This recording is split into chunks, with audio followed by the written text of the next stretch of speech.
Hello and welcome to Virtual Concert Hall's live music channel. My name is Chris Alla and I will be your host for today's broadcast. Today's program is about the Sound Espressivo live stream experience. This is a wonderful topic and I have some videos with our co-founder of Virtual Concert Halls and Sound Espressivo, FEDOR Ouspensky, to show you about the tech side of what we do. We discuss the technology it takes, the live stream experience, and how we make you sound your best for the Sound Espressivo live auditions and all the amazing things we have coming up this season. And we are really passionate about connecting musicians and audiences in real time, musical performances, and live programs from around the globe.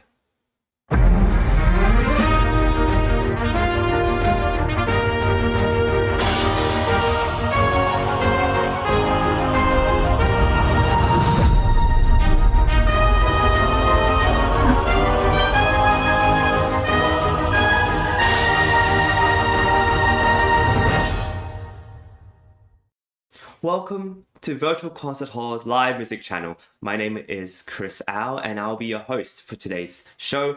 What are we doing today? We are going to show you the live stream experience, the technological side, and how to prepare for everything you need to showcase your talent and your music around the world.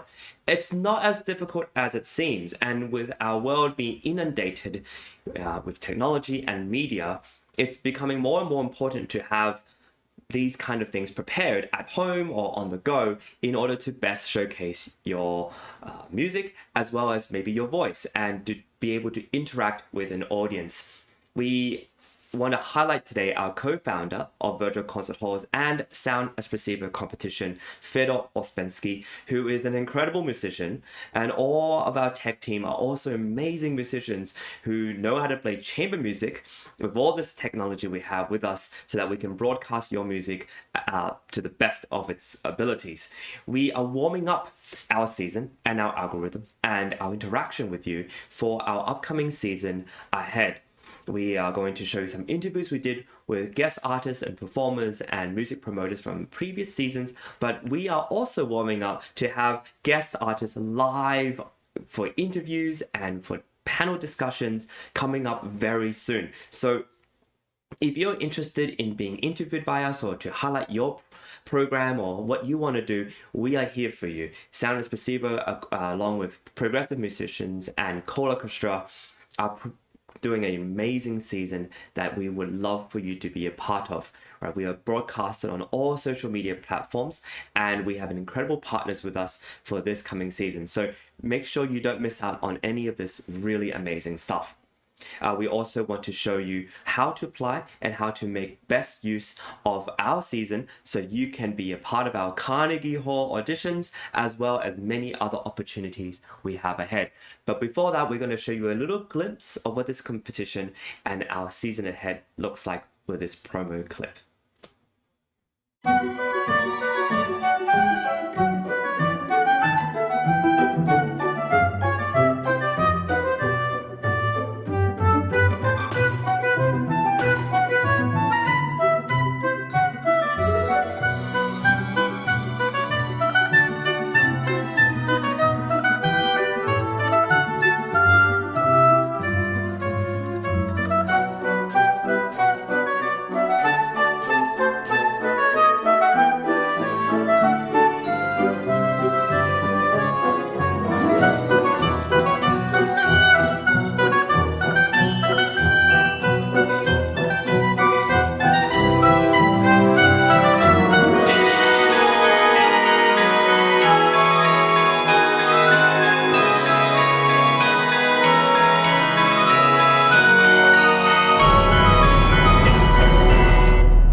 Welcome back. Our upcoming season is amazing. You just watched a promo clip of all the amazing events we have happening just this season.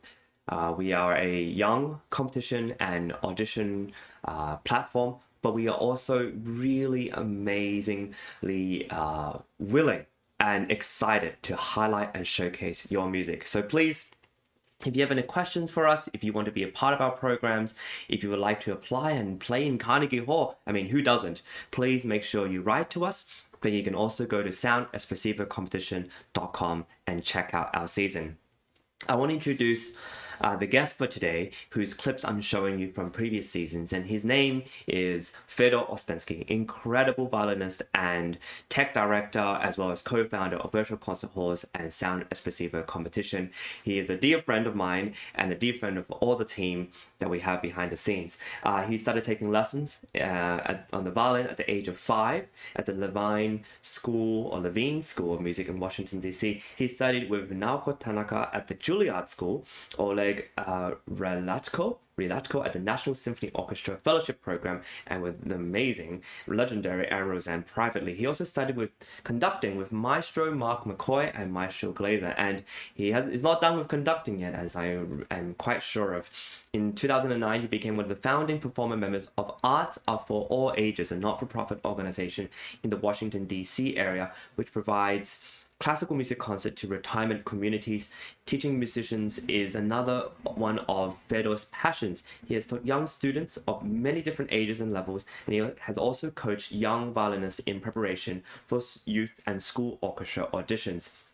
He is the co-founder of Virtual Concert Halls as well as Sound Espressivo Competition. He currently teaches at Quarter Tones Music, as well as having his own private studio. He holds first prize in the FEDOR Memorial String Competition and has won many international music prizes. FEDOR was was also behind one of the most professional virtual tech groups I've ever encountered, directing many programs with musicians of the highest caliber, and we are all really proud to have worked with him. And this is a small little clip of what he does, first of all, but also what is involved in the tech direction as well as the producer side of things, making sure you sound your best no matter where you're from, no matter where you're at, in order to audition live and play for judges. Enjoy. Go to the bottom middle, there should be a setting called Cam Mic. Go to the audio tab. And there should be a setting called stereo audio. Can you turn that on by clicking on it? Is it on now? Yeah. Does it ask you to refresh or no? No, it doesn't. Okay. And then go to the camera tab in there on the left, and then click on show advanced options and make sure that you have the highest resolution selected. Okay. Sorry?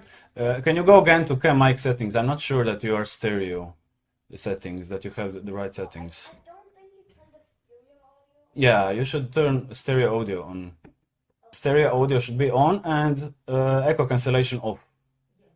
Yeah, okay, great, thanks. Your microphone is very good, but it shouldn't stay on the piano. I think it's touching the piano. Can it be moved? This tiny bit is... Yeah, it shouldn't touch any of the piano because of the vibrations. Yeah, it's still... Sorry. Let's try to take it outside of the piano. It's too much inside the piano, yeah. It's speaking too much. Can we raise the camera so it's looking a little bit higher from above, as opposed to like this?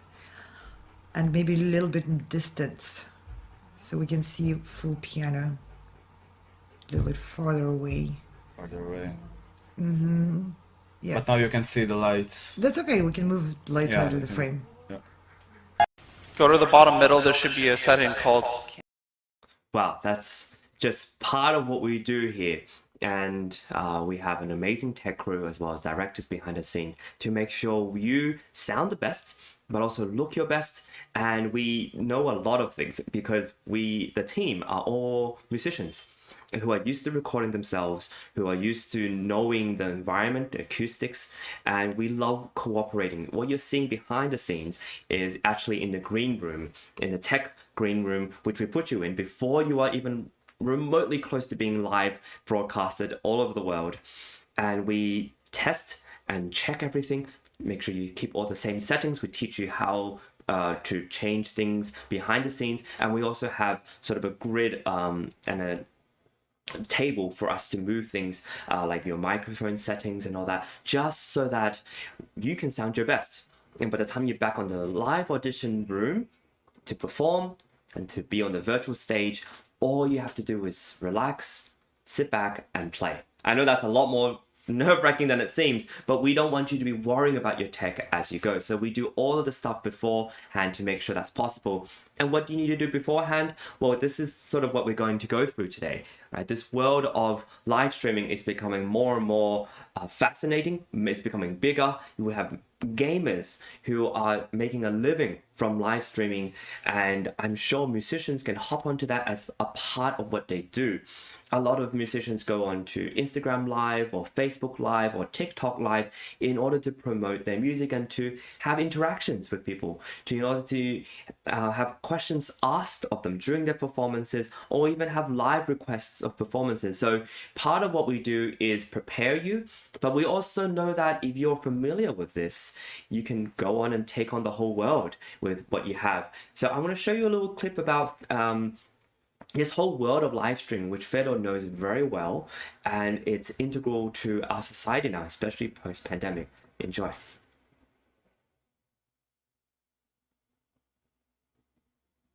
So can you share with us your experience with virtual concert halls and with live streaming performances? What have you learned from these experiences live streaming your music?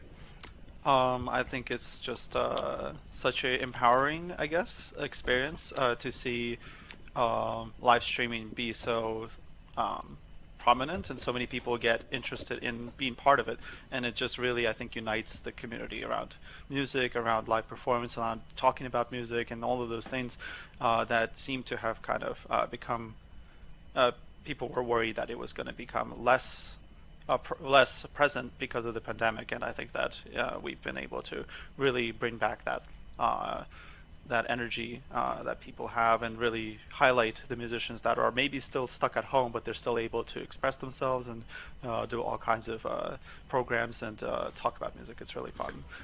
What I also like about live streaming is, with the rise of Twitch, which is a sort of a game. Usually gamers use it to stream of what they're doing on the games. And what happens also is there's sort of a currency and a market involved, where if you're marketable, you're actually able to get a lot of donations as you are performing. And so a lot of musicians actually have moved to Twitch as well to stream the performances and potentially get donations and people fueling them. So which enables, I think, more than just what YouTube or Facebook Live has to offer, which is just the performance itself, and it's free, but you're actually able to get donations for it. What are your thoughts on that? I mean, Twitch definitely has a lot of success. I think it definitely gives a lot of options for people to be able to stream on their own, and a lot of younger generation people are very, very involved in the streaming world. There's TikTok as well, where you do little bit-sized videos, and that's, and you still get to communicate with your audience, and you still get to express yourself, and a lot of platforms exist out there for this kind of purpose. And I think that being able to also see a future of successfully being in the entertainment business with a lot of avenues for unique expression, I think is great. Yeah, there are definitely musicians who are on Twitch, and there are musicians here as well. And we do stream a lot to Facebook, and I think there's a big community of musicians and lots of groups that unite musicians around different focuses and composers or different types of performers. That's really fun as well. So yeah, it's definitely a very active world out there on the virtual stage, and I think that's why it's so important to know how to live stream and how that kind of thing works, so you can join in on this kind of movement. Absolutely. It brings a really important point, FEDOR, that the younger generation now is really interested in the virtual world. If you think about virtual reality, if you think about gaming, if you think about the world of live streaming revolving around gaming, people are watching on YouTube and on Twitch and all these different platforms. They're watching people game. They're watching people interact with other gamers. There's a whole different world out there in the virtual world that we could definitely bring the arts to. And there are many people now looking into how can we use virtual reality in concert halls, and if we can bring that technology to other people, that's going to be incredible. Can you imagine if you go to a concert of your favorite artist or your favorite musician or your favorite orchestra, and everyone gets the same seat, but you get to watch from home and experience the surround sound as though you are in the concert hall? And perhaps with virtual reality, you can even travel within the concert hall and look around and maybe have a little seat next to the musician as they're playing. These are all possibilities that we're just starting to touch upon. And thanks to the pandemic, well, maybe no thanks to, but because of the pandemic, we are starting to fast forward into this kind of world. But for the time being, what virtual concert halls and the Sound Espressivo Competition offers is a chance for you to showcase your music all around the world, live, broadcasted on many different social media platforms. And what that does is it allows you to play at home. Plays in the comfort, you can play in the comfort of your own home or in a studio, or even we are broadcasting from concert halls as well. We have the technology for all of that, and we have the tech crew to make it happen. So the next clip I'm going to show you highlights more of this advantages of the live stream experience. What are the positives? What are the benefits of doing so? I think also with live streaming, especially on Twitch, or if you're able to develop a YouTube channel of yourself, what happens is that you're actually able to develop a fan base and they're actually able to interact with you. You know, with a meet and greet, you know, VIP, you feel like it's only the, you know, the very special people who get to meet the artists backstage. But with live streaming, especially with Twitch, you're able to communicate and interact with the artists just by chatting and leaving comments, etc. I think it's a more intimate way to interact with artists. Oh yeah, absolutely. I think like one of the almost drawbacks of live performance in person is that you're stuck seeing the performance, and a lot of the times the performer who may have been the soloist, for example, is going to go backstage, and then they're going to either immediately leave, or they're going to only see a couple of their, you know, close and personal friends and backstage, and then they're just going to, you know, disappear, and you're not going to be able to catch a moment to talk to them or anything like that. Whereas live streaming is kind of, I think it's promoting an environment where there's no like weird power almost dynamic of like, oh, there's the performer and they're unachievable and you can't even talk to them, and they're like something to, I don't know, not worship, but something to kind of like look up to, and you can't really get to have a conversation with them on a level, you know, like they're another person or something. And I think that it kind of humanizes, streaming definitely humanizes a lot of maybe idols or other people like that, and it just creates the culture that we're all people and we're all just here to, you know, find a way to express ourselves. And musicians are just much more, their profession is kind of tied to emotional expression and finding a way to connect with you emotionally through a venue, a form of like music or something. And I think that's really cool. Live streaming offers a much more intimate experience with the performer, and this is a really incredible thing that FEDOR is talking about, because everyone watching this show, for example, feels like I'm talking directly to them. And if I were a performing musician right now and performing to you, I can interact with you. And if you show comments on YouTube, if you write a comment or you write a request, and this can be shown like just like that. And so we have the technology to do this now. And what that really makes me think about is how interactive, how much more of a democratic environment we have between the audience and the artist. Previously, sort of interaction with artists are only, they only come about when you have sort of VIP experiences, or you have to wait ages backstage for the artist to come out, and maybe you can get a selfie or a picture with them or some sort of interaction. We're becoming much more obsessed with podcasts and interviews with these high performers, whether they're athletes or anyone out there, artists, etc. And what we're creating with live streaming and technology is a much more broad and democratic environment where anyone can access these people and hear them speak. And if you can offer comments and different things to them, they can interact with you. And I feel like that is a really beautiful way we're using technology to bridge these gaps. And that way we get an insight to see their world and what they're doing and all of that. So this is sort of the philosophical and the world side of live streaming and what we're doing. But I want to talk to you a bit more now about the technology that it involves. And of course, you can go really high budget, as you can see in many of the top podcasts out there, with different camera angles and different microphones and the people behind the scenes to put up certain graphics and things as you're going on. But what I think is also really cool, and we'll talk about this, is that it doesn't require that much technology to start and as you go, you can improve, and we'll talk about that. But I want to first show you a little clip that FEDOR prepared, and we discussed this revolving around this beginning of what we require on our virtual concert halls and Sound Espressivo. Do we use laptops and phones? Do we use tablets, or do we use big PCs? What do we use? Check it out. Yeah, so this is how we're going to talk a little bit about what technology you need to prepare for the live stream, and I'm going to ask FEDOR some questions as we go on. So let's keep going to the next one. Yeah, so do you need a very complicated computer or router? What do you recommend to just get yourself live streaming, FEDOR? So yeah, definitely you don't need anything expensive. But you definitely don't want to be using anything mobile, like laptop, tablet. The problem with those things is that they also, not only are they weaker processing, so that means they're less likely to be able to give you the consistency and the quality that you would want, so that it's not like distracting from what you're doing on the stream, but also that they have also automatic settings that they will do, and that will mess with your ability to get your microphone to work a certain way. One of the biggest struggles actually with streaming for musicians is that we're playing an instrument, and the instrument can either blast the microphone for like one of the most simplest problems. It just blasts it and overloads, and it just starts to crackle and all those kind of things. And with mobile devices, it's actually pretty difficult, if not impossible, to adjust the levels of gain on the microphone that's built into the device.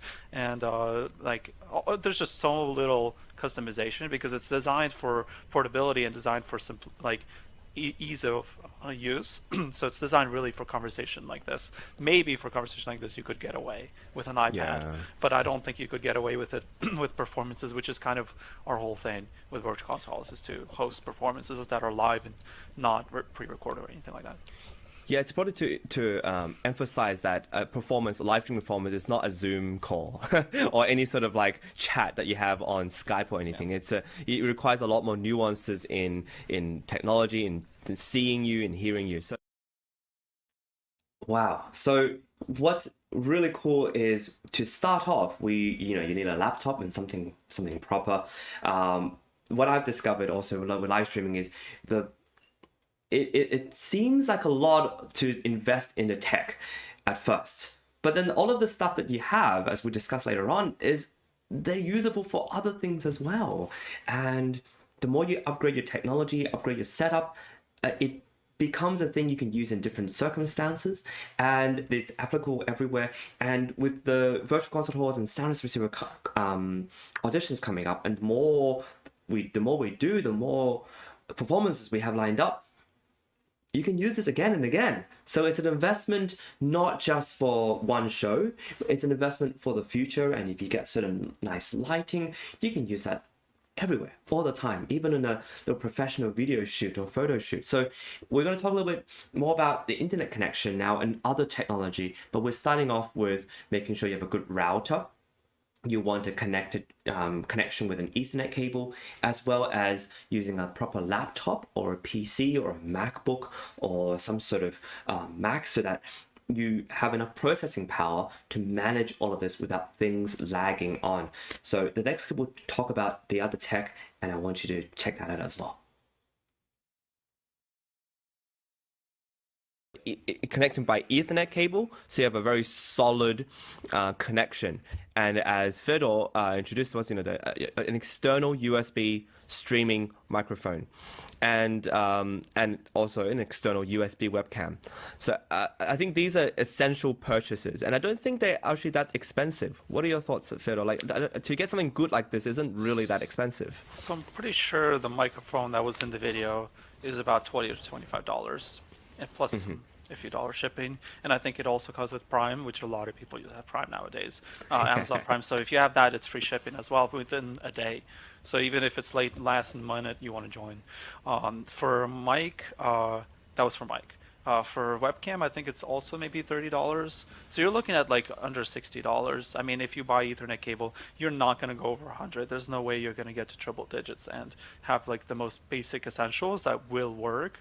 They won't give you like studio recording setup where you could record and send to a competition and win kind of thing, but it will definitely allow you to join us, and we will definitely be able to also kind of help tweak things around. It'll just give us enough to be able to set you up, and you could do it. Absolutely.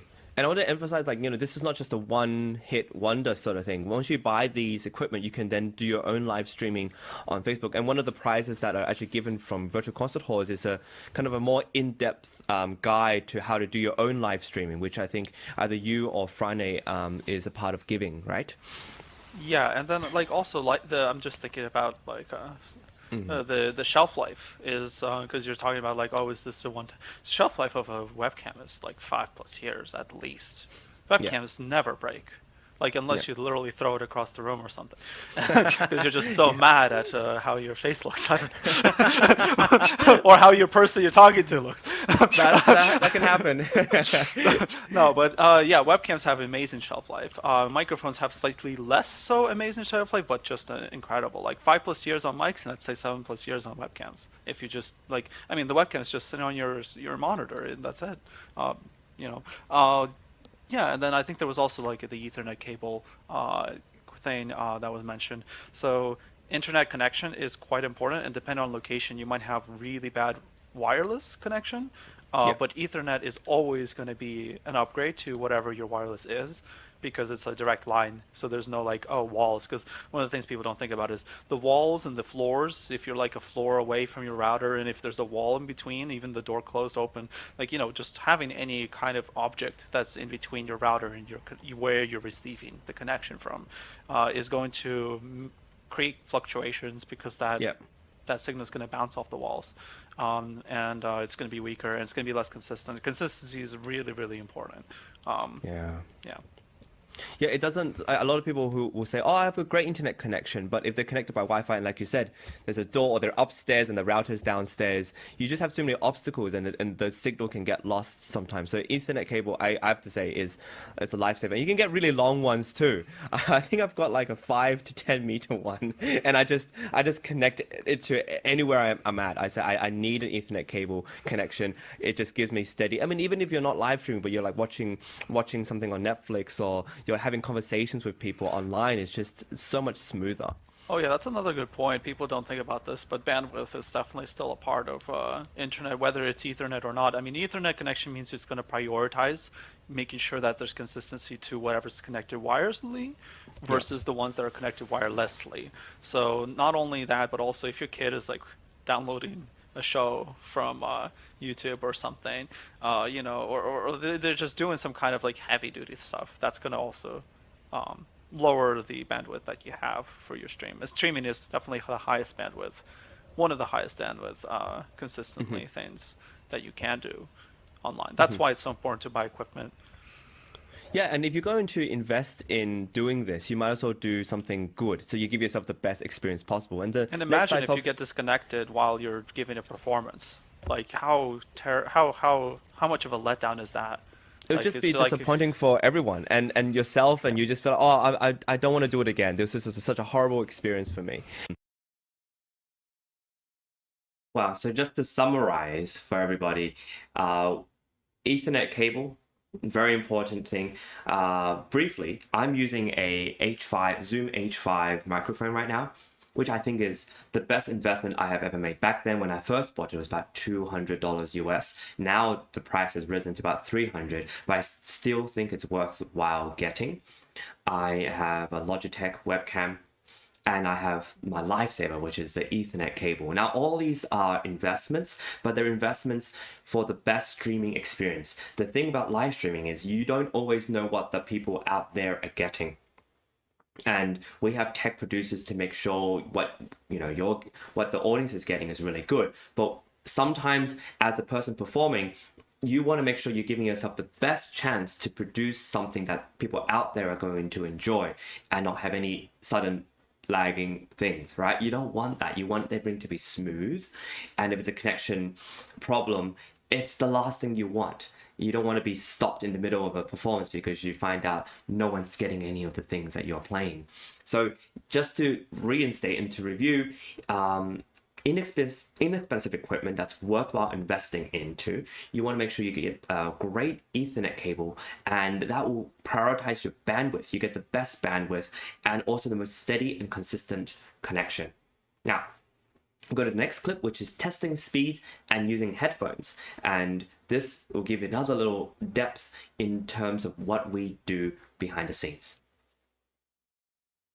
Testing your connection, and I think that's quite an important part as well of this whole process, that you do test your connection, that you make sure that you can use one of these sites, or you can even just Google test your internet connection, and you'll find the Google has their own one, and it's just important to do that.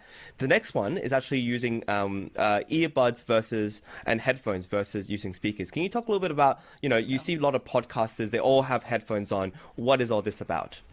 So something people don't think about as well is that if you're listening to someone when you're talking to them and it's playing through a speaker, what can happen is the microphone that's right next to that speaker could pick up the other person talking to you and then play that other person's audio that you're hearing through your mic back to them.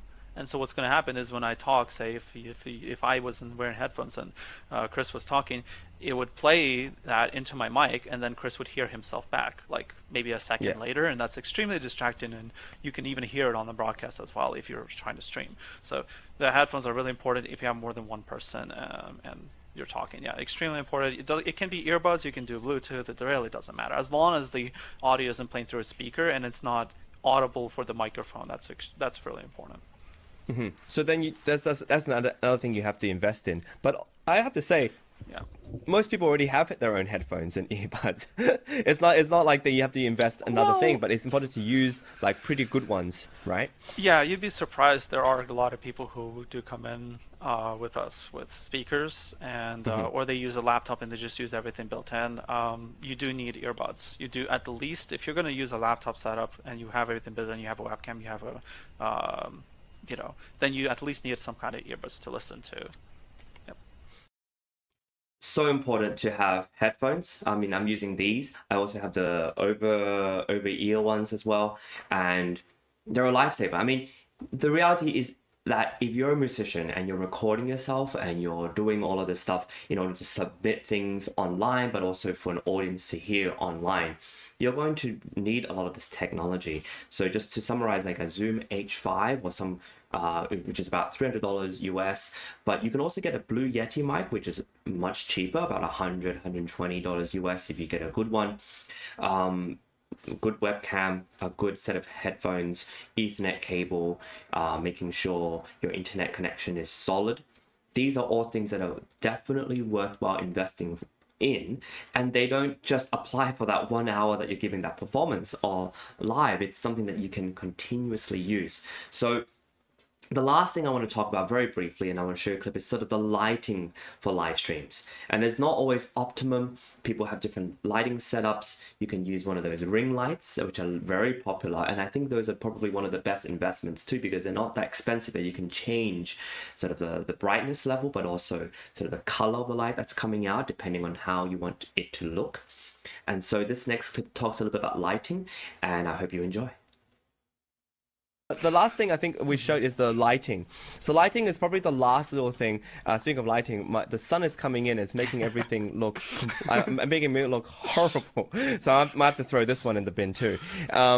So lighting is quite important to get the look. A lot of streamers will use different lighting sources here and there to give a depth of field in order to kind of enhance the look. You know, you want to be quite close up to the camera and to be in focus, but you want there to feel like there's something in the background that's going on. So lighting is quite important, and you can invest in these things. Lighting, a ring light which I have isn't that expensive. It's about $50.